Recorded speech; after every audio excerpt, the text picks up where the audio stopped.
녹화하시죠. 자, 같이 한번 보겠습니다. 자, 그 녹화가 잘 안 되는 이슈로 인해서 조금 시간이 좀 걸렸는데 빠르게 한번 오늘 학습할 내용에 대해서 한번 내용 정리를 좀 한번 해보자고. 자, 먼저 이제 화석이라고 나와 있는데 화석 모르는 사람 없죠? 자, 뼈라고? 그냥 단순히 뼈라고 할 수는 없고요. 자, 과거에 살았던 생물의 유해나 그 흔적이 어디에 남는 것을 말한다?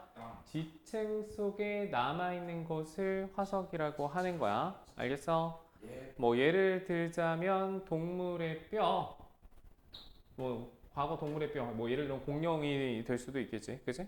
뼈나 껍질, 알, 발자국, 심지어는 이런 배설물과 같은 것들도 화석으로 남을 수가 있다. 자, 이렇게 빙하 속에 남는 경우도 있고 아니면 호박 속에 갇혀 있는 생물들도 이제 호박 화석이라고 해서 고가에 거래되는 경우가 종종 있어요. 어. 자, 그리고 이 화석은 대부분 어디에서 발견돼? 퇴적암에서 발견이 됩니다. 여기서 말하는 퇴적암이라는 거는 진흙이나 자갈 아니면은 모래와 같은 것들이 층층이 쌓여서 만들어진 암석을 퇴적암이라고 하죠. 자, 이때 높은 열과 압력을 받으면 생물의 유해가 어떻게 될 수 있다? 파손될 수 있다. 그래서 이 화성암은 이제 뭐예요? 용암이 굳어서 만들어진 게 화성암이잖아. 그치? 그리고 변성암은 이런 퇴적암과 화성암이 높은 열과 압력을 받아서 만들어지는 암석이에요. 자, 이렇게 높은 열과 압력을 받게 되면은 화석 만들어질 수 있다 없다? 없겠죠. 그죠? 화석 어떻게 만들어지는지를 조금 간략하게 설명을 해보자면 여기 뭐 예를 들어 공룡이 있습니다. 공룡. 자, 공룡이에요. 자, 공룡 꼬리도 한번 그려볼까? 굉장히 좀 귀여운 공룡인데. 자, 얘가 죽었어. 그러면은 이제 죽어가지고 뼈만 남았어. 그리고 이 위에 뭐가 쌓여요? 퇴적물들이 쌓이겠지? 예. 퇴적물이 쌓이고 쌓여서 이제 오랜 시간이 지나면 뭐 당연히 그 뼈조차도 없어진단 말이야. 그래서 그 뼈의 흔적이 도장 찍은 것 마냥 남게 되는데 그게 굳어서 뭐가 되는 거야? 화석이 되는 거다. 화석이 되는 거다. 그래서 이때 높은 열과 압력을 받게 되면은 손상이 되기 때문에 주로 어디에서 발견이 된다? 퇴적암에서 화석이 발견이 될 수 있다. 자, 그 다음 내용으로 넘어가 볼게요. 자, 그럼 이 화석을 통해서 우리는 무엇을 알 수가 있냐면 당시 환경을 알 수가 있다. 과거 생물의 구조와 특징도 알 수가 있고 어떻게 진화해 왔는지 알 수 있어. 그리고 서식지 환경이나 화석이 발견된 당시 시기가 어땠는지를 알 수 있다. 그래서 화석은 크게 두 가지로 구분을 합니다. 뭐하고 뭘로 구분을 해?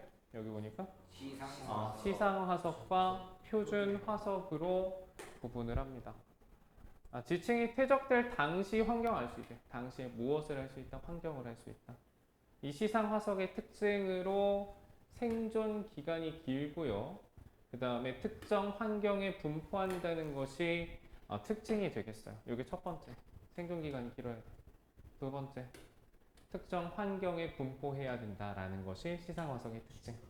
대표적인 시상 화석으로 첫 번째 고사리가 있습니다. 이 고사리는 어때요? 어디 살아요? 맛있어? 물론 맛있긴 한데 그냥 날 것으로 먹으면 사람 죽을 수도 있죠.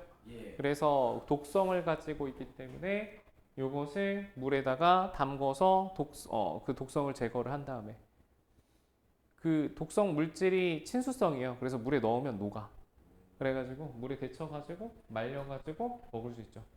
따뜻하고 습한 육지에 자랍니다. 즉 보살이 화석에 발견이 되었다는 것은 육지 환경이었고 주변이 좀 뭔가 습했겠구나라는 것을 좀 추정을 해볼 수 있겠지. 산호가 나왔어. 산호가 땅 위에 살지는 않잖아. 그치? 예. 어디 살아요? 바다. 바다도 그냥 바다가 아니라 따뜻하고 수심이 얕은 바다에 산다. 조개는요, 어디 살아요? 산꼭대기 살거나 하지 않잖아. 어디 살아? 얕은 바다나 갯벌에 살고 있더라. 그래서 얘네들이 발견이 되면은 바닷속 환경이었겠구나. 또는 육지 환경이었겠구나. 바닷속인데 따뜻했겠네 라는 것까지도 추정해 볼 수가 있겠지. 그지? 자, 그 다음 표준 화석으로 넘어가 가지고요. 자, 지층의 생성 시대를 알려주는 화석입니다. 이거 중요하죠?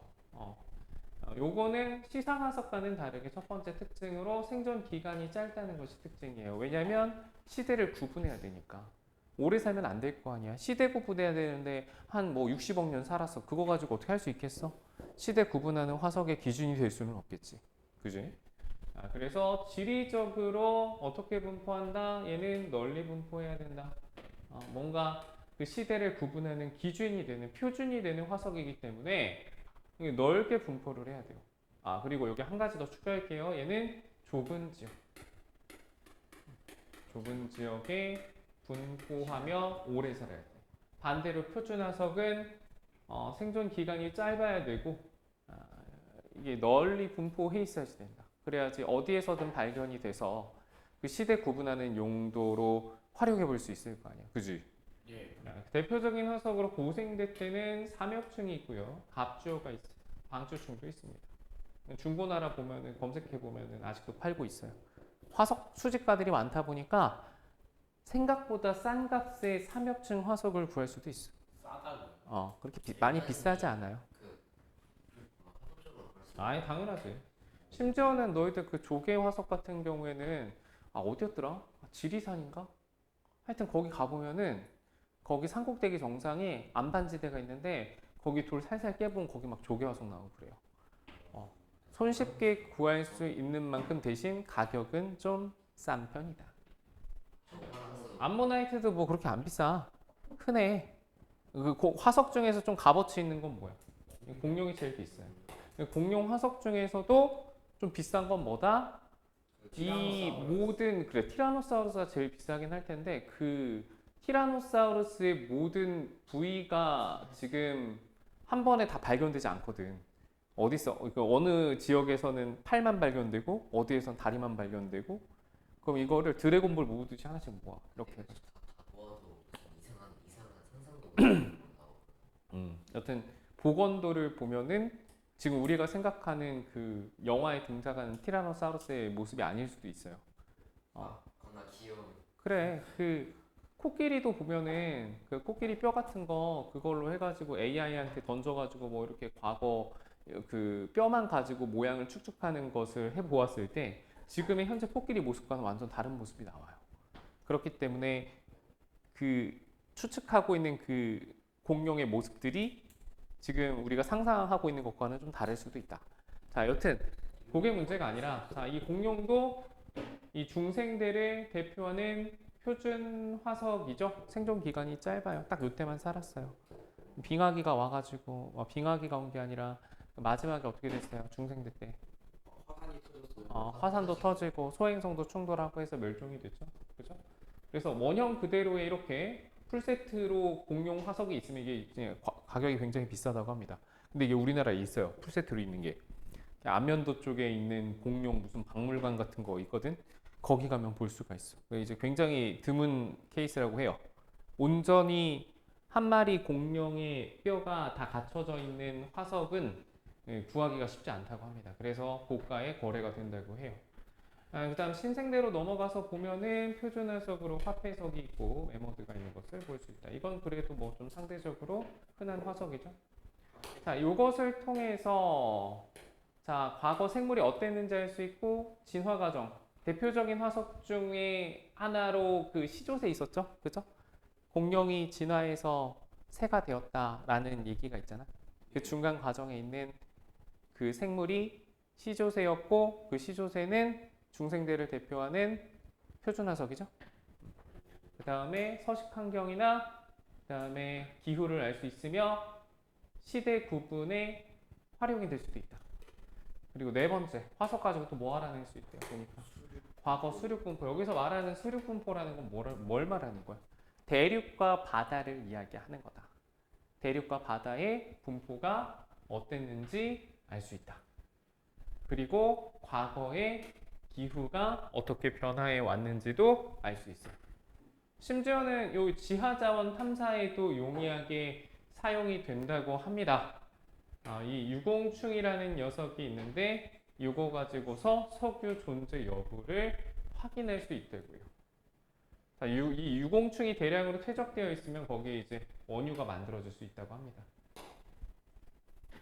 자, 다시 한 번 더 정리를 해볼게요. 자, 순서대로 첫 번째 과거 생물 어땠는지 알 수 있고, 두 번째 시조새 같은 애들 보면은 어떻게 진화해 왔는지를 확인해 볼 수 있습니다. 그 다음에 기후랑 시대를 구분하는 기준이 될 수 있고, 대륙과 바다의 분포, 그리고 과거 기후가 어떻게 변화해 왔는지 또한 알 수 있으며, 유공층 화석의 발견을 통해서 그 석유가 매장되어 있는지 여부를 또 확인해 볼 수가 있다고 여기 내용 정리가 되어 있네요. 자, 그 다음 지질시대로 넘어가겠습니다. 자, 지질시대, 지구가 탄생한 지 약 45억 6,700만 년 정도 지났다고 해요.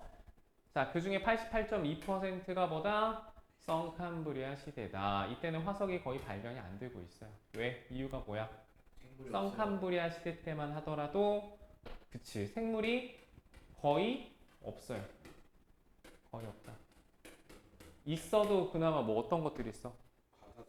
바다 생물들 중에 뭐 해파리 같은 애들, 뭐 조금 이따가 뒤에서 이야기를 또 해주겠지만 남세균과 같은 그런 생물들이 등장을 했었는데 얘들이 뼈가 없어요. 뼈가 있어야 이게 뭐 화석으로 남든가 말든가 하겠는데 또 시간이 또 워낙 길죠, 그죠? 이 성캄브리아 시대가 워낙 긴데 뭐 발견되는 화석이 없으니까 뭐 또 구분을 못해서 이렇게 기간을 길게 잡아먹고 있는 것이기도 해요. 자세한 설명은 조금 이따 뒤에서 해줄게. 그리고 화석이 많이 발견되는 시대, 고생대, 중생대, 신생대로 구분을 한다. 그 중에 신생대에 우리가 현재 살아가고 있는 거죠. 아직 신생대가 끝나지 않았어요. 왜? 몰랐어? 6,500만 년 전 6,500만 년 전서부터 해가지고 신생대 시작해서 현재까지 쭉 이어져 오고 있는 중이에요. 인류가 멸종해야 신생대가 마무리되지 않을까?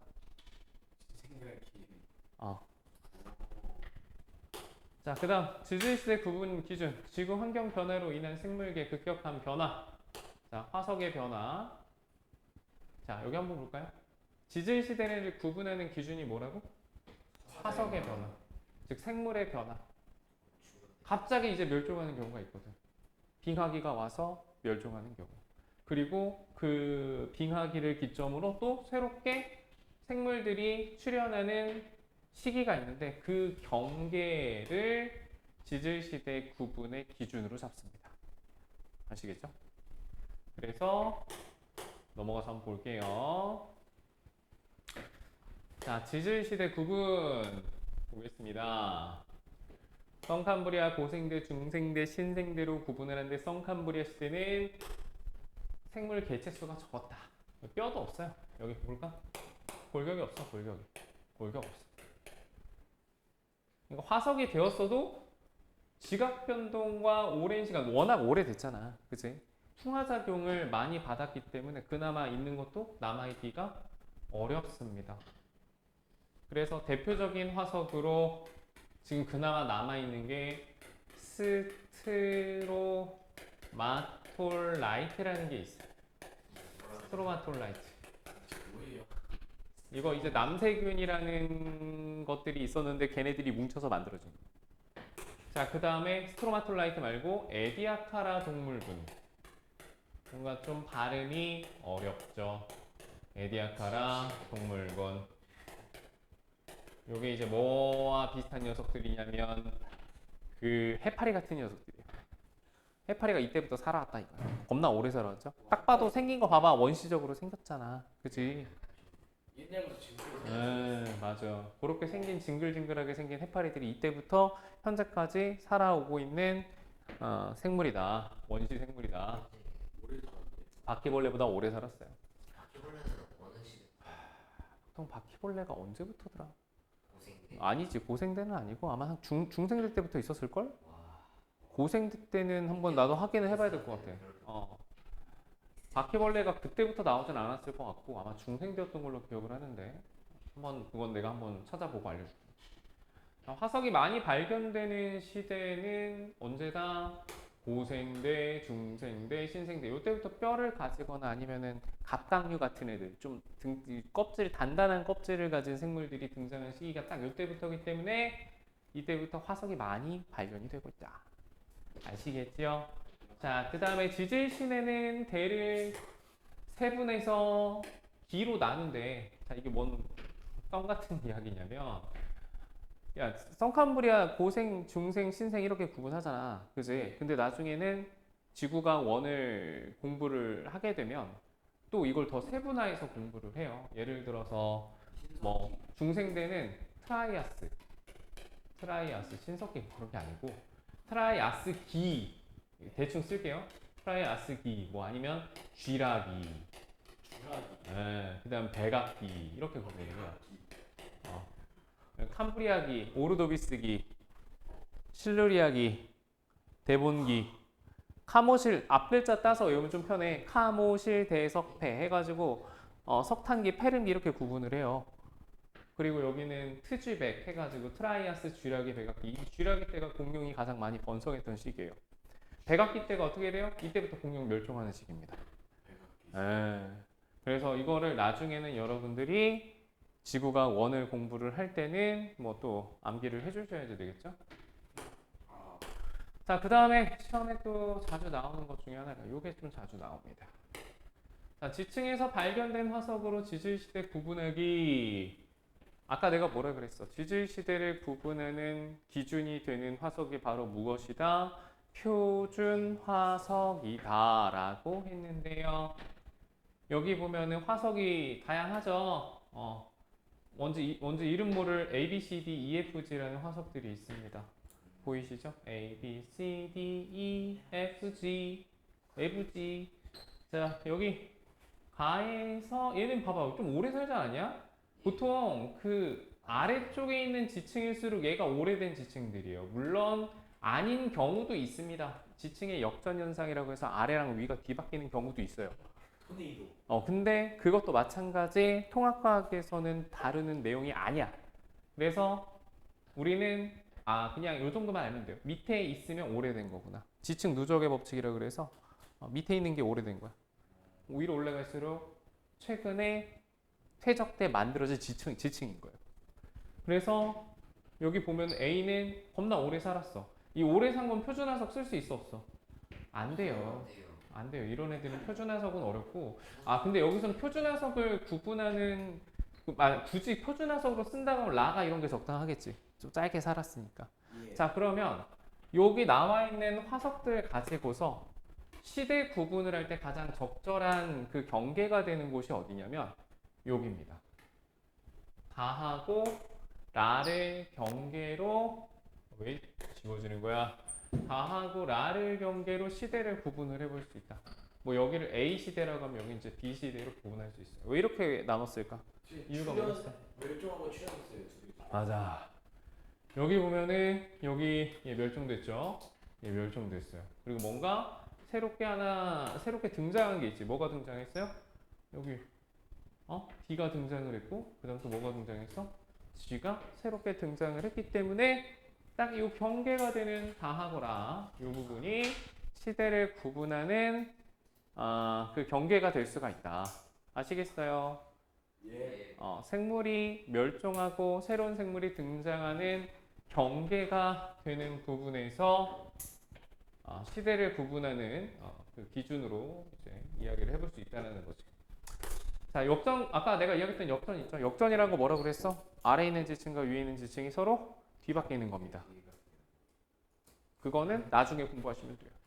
자, 그러면 여기 나와 있는 밑에 문제들을 한번 풀어보도록 할게요.